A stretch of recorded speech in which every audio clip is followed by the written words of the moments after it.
Welcome to a out of the box printed play of the week. This week I'm going to look at something that's quite different.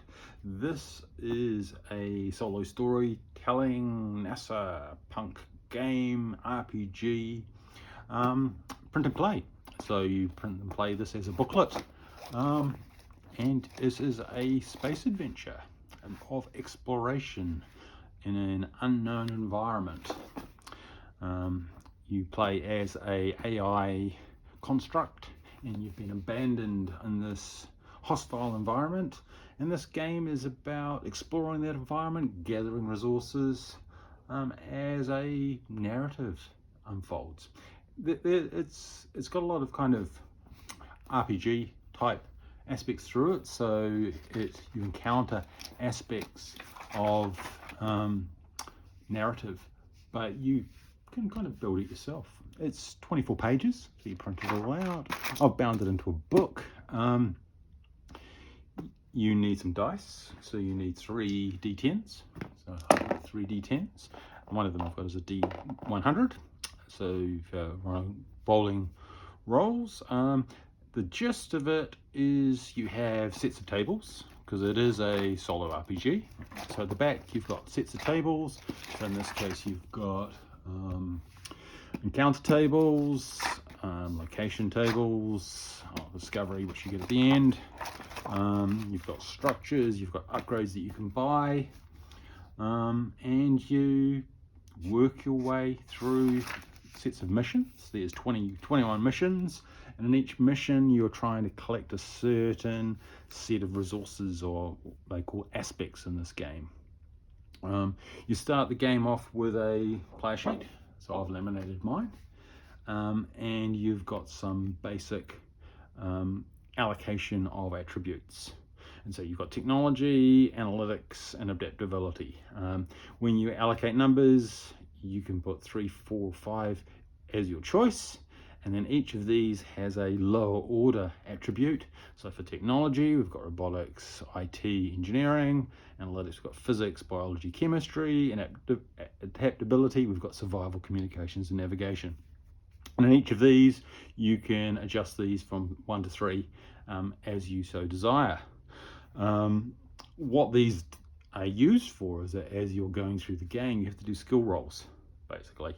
And so when you get challenged, and so if you get challenged on something that was robotics, you take your 3 robotics, add it to your 5, and you'd be rolling against an 8.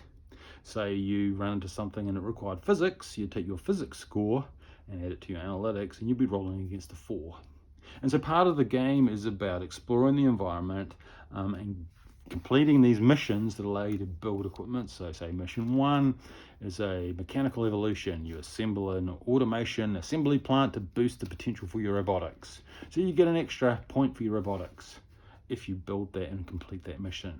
And so you can think about which missions you want to go on, how that might impact your skills, and ultimately your survival.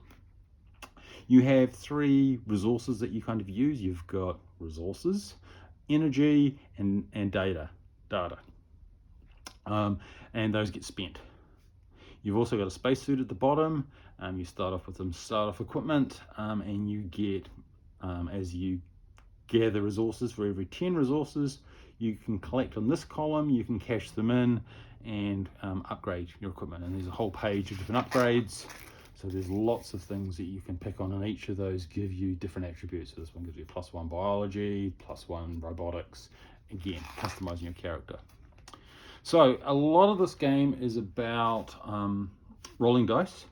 So if you want to do a mission, each mission is split into 2 components. The components, I should get the terminology correct, is you do a what is it called? An expedition, and then you do a side activity. So an expedition is you're going out from your base location, you identify a location, you travel to it, and then you do have an encounter. That's an exploration component. And then at the end of that, you could do a side activity, which is you can collect data, you can recharge, you can gather resources, you can do your upgrades. You can do these in either order.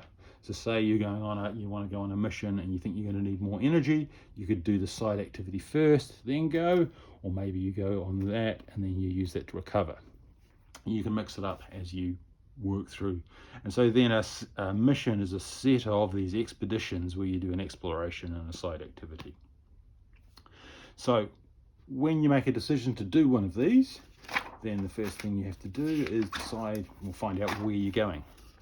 And so you'd go to the location and you'd roll a D100, and this is where the narrative and the kind of storytelling kicks in. So if you get a 73, it's a derelict haven, half-buried remnants of an alien spacecraft with a haunting testament to a long-forgotten catastrophe. I'm logging this, so I've got a little logbook, and as I go through, I am writing up each of my little missions and keeping a little diary of where I'm going. One, it's useful for then I can go back and carry on my game, but also it adds to that richness of the narrative, because I can think of where I've gone and what kind of adventures I've had there. So you've got a location, then you have to travel. And so there's a travel table, and you roll a D10, and that will tell you whether you have a challenge, nothing interesting happens, there's an opportunity, which is usually good, or a finding, which is definitely good. And so you roll for those. If you get a challenge, you'll go to a challenge table and roll it. When you hit a challenge, there'll be a bit of flavor, so we get a 66. A rogue AI entity from an ancient civilization crosses your path. So then there's 3 keywords, robotics and information technology. So if I want to pass this challenge, I have to pick one of those skills. So I'd go back to my table and say, hey, I'm going to go with robotics because it's my best one, 8. Then you grab your 2 dice and you roll your dice, and I've got to get both my dice under 8. So I get 2, awesome. I'd have a full pass, I'd carry on. And sometimes when you do an encounter or you roll for a challenge, if you complete it, you'll get some bonus that you'll add to your collection, and you move on. So I got them both under, so I was successful to carry on. If I got one of them was say a 9 and the other one was a 5, I would have partialed, which would mean I still get over that challenge, but I would have to cross off one of my bits of my space suit. And if you've noticed, my space suit has got 20 slots. Each piece of equipment takes up a slot, and if you fail one of your challenges, you lose a slot, so it's been strained. If you completely fail it, I fail it with a double dice, you can file one, I don't get what it is, and I get a slot that's permanently removed. And so I've only been playing for about 3 or 4 turns, so I'm still okay. But I can imagine as you go through more exploration, you are starting to lose slots. You can repair some of your strains, but you can't repair the ones that have been permanently destroyed. And so that's where some of the challenge comes. So you think, well, there's a lot of dice rolling, and that's where some of the other attributes kick in, because some of the equipment and the upgrades that you can get allow you to do dice mitigation. And so you have a multi-tool, and for a cost of 2 energy, that allows you to re-roll a D10. So if you roll it and you get a partial or you get a complete fail, you could use 2 energy, cross them off your energy, and do that. If you've got a shield, you could spend, well, you start with the shield, you've got 3 energy. So you could use 3 energy and that'll stop you having a strain.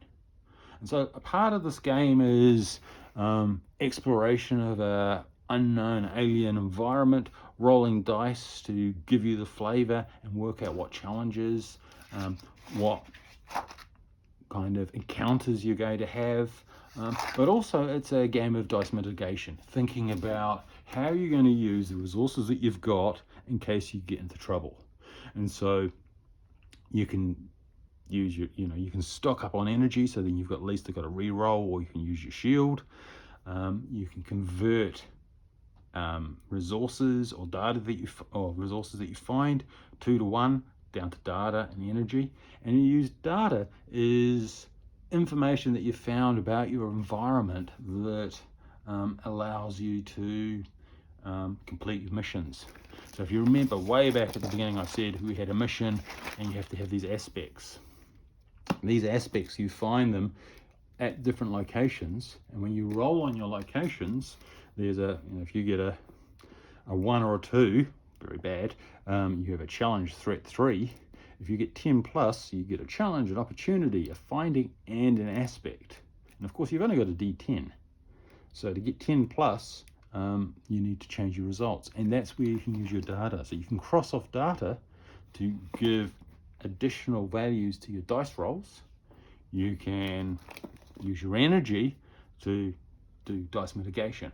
And so this is where the kind of the fun of the game comes in, is the planning. And again, I've just started, so things are looking okay, but as I move through it, I'll be thinking about my allocation of values. If I keep on going and I'll keep on running into things that need physics, rolling under 4 on 2 dice, 2 D10s, is going to get tricky. So I might think, well, I have to go do a mission that allows me to improve my physics and my biology, because my analytics is just weak. Now that is the kind of core of the game. It's amazing amount of content. Well, it's, like I say, 24 pages, rich descriptions, a lot of variety. Again, I'm logging it to give myself a bit more emphasis. You need well, I've laminated it, so I'm using a pen. But otherwise, that is Entity. Really like it. It's my first real engagement with solo RPG, and yeah, it's very, very immersive. So I recommend it. If you like this video, don't forget to subscribe and like.